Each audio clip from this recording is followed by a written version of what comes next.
ଜଳୁଥିଲା ଥାନା, ପଳାଇଥିଲେ ପୁଲିସ ବାବୁ। ଫିରିଙ୍ଗିଆ ଥାନା ପୋଡ଼ି ଘଟଣାରେ ତତ୍କାଳୀନ ଥାନା ଅଧିକାରୀ ନିଲମ୍ବିତ। ଫିରିଙ୍ଗିଆ ଥାନା ପୋଡ଼ି ଘଟଣାରେ ତତ୍କାଳୀନ ଥାନା ଅଧିକାରୀ ତପନ କୁମାର ନାହାଙ୍କୁ ରାଜ୍ୟ ପୁଲିସ ମହାନିର୍ଦ୍ଦେଶକ ନିଲମ୍ବିତ କରିଥିବା ଜଣାପଡ଼ିଛି। କର୍ତ୍ତବ୍ୟରେ ଅବହେଳା ସାଙ୍ଗକୁ ଥାନା ପୋଡ଼ି ବେଳେ ଥାନା ଛାଡ଼ି ଚାଲିଯାଇଥିବା ଯୋଗୁଁ ଡିଜିପି ନିଲମ୍ବିତ କରିଥିବା ଜଣାପଡ଼ିଛି। କନ୍ଧମାଳ ଝାଡ଼ଖଣ୍ଡରେ ମାଓବାଦୀଙ୍କ ଆକ୍ରମଣରେ ଓଡ଼ିଆ ଯବାନ ଶହୀଦ, 1.5 ବର୍ଷରେ ପରିବାର ହରାଇଲା 4 ସଦସ୍ୟ।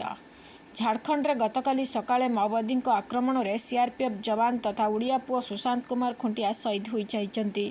ମିଳିଥିବା ସୂଚନା ମୁତାବକ ସୁଶାନ୍ତଙ୍କ ଘର କେନ୍ଦୁଝର ଜିଲ୍ଲା ଆନନ୍ଦପୁର ପୌର ପରିଷଦ 4 ନମ୍ବର ୱାର୍ଡ ଖୁଣ୍ଟିଆ ସାହି ବୋଲି ଜଣାପଡ଼ିଛି।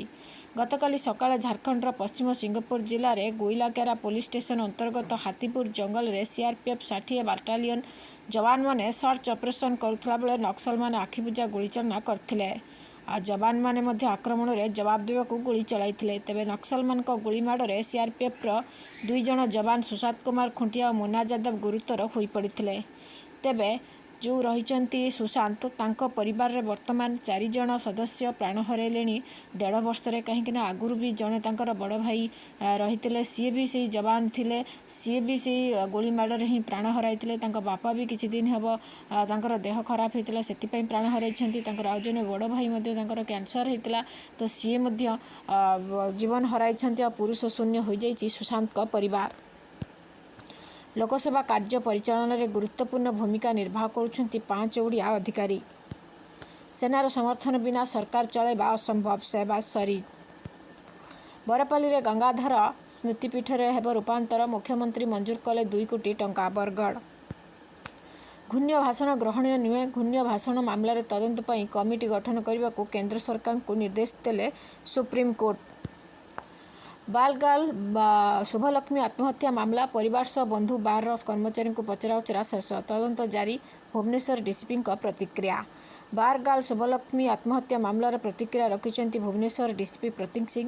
ସେ କହିଛନ୍ତି, ମାନସିକ ଚାପରେ ରହୁଥିଲେ ଶୁଭଲକ୍ଷ୍ମୀ। ମାନସିକ ଚାପର କାରଣକୁ ନେଇ ସବୁ ଦିଗକୁ ନେଇ ତଦନ୍ତ ହେଉଛି। ସିଡିଆର୍ ରିପୋର୍ଟରୁ ଯେମିତି ତଥ୍ୟ କିଛି ମିଳିନାହିଁ, ମୋବାଇଲରୁ ବି ମିଳିଛି ତଥ୍ୟ। ତଦନ୍ତ ବେଳେ କୌଣସି ଭାଇରାଲ ଭିଡ଼ିଓ ପୁଲିସ ହାତରେ ଲାଗିନି ବା ଭାଇରାଲ ହେଉଥିବା ଭିଡ଼ିଓର ସତ୍ୟତା ନାହିଁ। ସେ ଭିଡ଼ିଓ କାହାର ତାହା ବି ସ୍ପଷ୍ଟ ହୋଇପାରିନାହିଁ।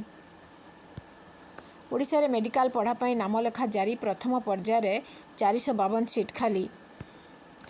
ମହିଳା ଓ ଶିଶୁଙ୍କ ବିରୁଦ୍ଧରେ ଅପରାଧ କରୁଥିବା ଦୋଷୀଙ୍କ ଦଣ୍ଡକୁ ଆହୁରି କଠୋର କରାଯାଇଛି। ଅମିତ ଶାହା 19ଟି ପ୍ରସ୍ତାବକୁ ରାଜ୍ୟ କ୍ୟାବିନେଟ୍ର ମଞ୍ଜୁରୀ, ସବୁ ପଞ୍ଚାୟତରେ ଖୋଲିବ ବ୍ୟାଙ୍କ, ଏଣିକି ମିଳିବ ସିଧାସଳଖ ସ୍ଥିତିବାନ ସତ୍ତ୍ୱରେ ସରକାରୀ ଜମି। ମାଣ୍ଡିଆର ଭୂ ପ୍ରଜାତିକୁ ବିହନ ପ୍ରଣାଳୀରେ ସାମିଲ କରିବାରେ ଓଡ଼ିଶା ପାଇଲା ଦେଶର ପ୍ରଥମ ରାଜ୍ୟର ମାନ୍ୟତା। ଏଣିକି ହିଂସାତ୍ମକ ବ୍ୟବହାର କରୁଥିବା ରୋଗୀଙ୍କ ଚିକିତ୍ସା କରିବାକୁ ମନା କରିପାରିବେ ଡାକ୍ତର। ଜାତୀୟ ଚିକିତ୍ସା ଆୟୋଗ ଆଣିଲେ ନୂଆ ନିୟମ। ଏଣିକି 90 ଦିନରେ ଚାର୍ଜସିଟ୍। ନୂଆ ଆଇନ, 90 ଦିନରେ ଚାର୍ଜସିଟ୍ ହେବ। ଇଂରେଜ ଅମଳର ସିଆର୍ପିସି ଆଇପିସି ହଟିବ। ଝାଡ଼ଖଣ୍ଡରେ ପୁଲିସ ନକ୍ସଲ ମଧ୍ୟରେ ଏନକାଉଣ୍ଟର, ଓଡ଼ିଆ ଯବାନ ଶହୀଦ। ଖୁସି ଖବର, 500 ଟଙ୍କାରେ ମିଳିବ ଏଲ୍ପିଜି ସିଲିଣ୍ଡର। ତେବେ ରାଜସ୍ଥାନର ମୁଖ୍ୟମନ୍ତ୍ରୀ ଅଶୋକ ଗେହଲଟଙ୍କ ଦ୍ୱାରା ପ୍ରଧାନମନ୍ତ୍ରୀ ଉଜ୍ଜ୍ୱଲା ଯୋଜନା ଅଧୀନରେ ଘରୋଇ ଏଲ୍ପିଜି ଗ୍ୟାସ୍ ସିଲିଣ୍ଡର 500 ଟଙ୍କା ହେବ। ପରୀକ୍ଷାରେ 800ରୁ 800 ମାର୍କ ଆଣିଲେ କୀର୍ତ୍ତି ସ୍ଥାପନ କଲେ ସୁହାନୀ। ଦୃଢ଼ ଇଚ୍ଛାଶକ୍ତି ଓ କଠୋର ପରିଶ୍ରମ ଥିଲେ ସବୁକିଛି ସମ୍ଭବ।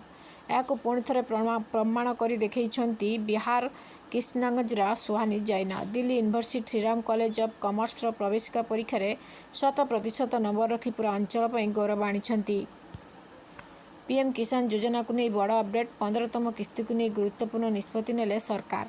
ଦେଶର 8.5 କୋଟି କୃଷକଙ୍କ ଆକାଉଣ୍ଟକୁ ପିଏମ୍ କିଷାନ ଯୋଜନାର 14ତମ କିସ୍ତି ଟଙ୍କା ପଠାଇଛନ୍ତି ପ୍ରଧାନମନ୍ତ୍ରୀ। ତେବେ 14ତମ କିସ୍ତି ଆସିବା ପରେ ବର୍ତ୍ତମାନ 15ତମ କିସ୍ତିକୁ ନେଇ ବଡ଼ ଘୋଷଣା କରିଛନ୍ତି କେନ୍ଦ୍ର ସରକାର। 14ତମ କିସ୍ତି ପଠାଇ ସାରିବା ପରେ ବର୍ତ୍ତମାନ 15ତମ କିସ୍ତି ପାଇଁ ରେଜିଷ୍ଟ୍ରେସନ ପ୍ରକ୍ରିୟା ଆରମ୍ଭ କରିଦିଆଯାଇଛି। ପିଏମ୍ କିଷାନ ଯୋଜନାର ଅଫିସିଆଲ ୱେବସାଇଟକୁ ଯାଇ କୃଷକ ଏହି ଯୋଜନାର ନାମ ପଞ୍ଜୀକରଣ କରିପାରିବେ। ଭୟଙ୍କର ଦୁର୍ଘଟଣା, 7 ପୁଲିସ ମୃତ, ଚାରିଆଡ଼େ ହାହାକାର। ଅଗଷ୍ଟ 11ରେ ହିମାଚଳ ପ୍ରଦେଶରେ ଚାମ୍ବା ଜିଲ୍ଲାରେ ଏହି ଯନ୍ତ୍ରଣାଦାୟକ ଦୁର୍ଘଟଣା ଘଟିଯାଇଛି। ଆଜି ଇଣ୍ଡିଆର ରାଜନୈତିକ ସମ୍ମିଳନୀ, ଯୋଗଦେଲେ 17 ଦଳର 1000ରୁ ଅଧିକ ନେତା।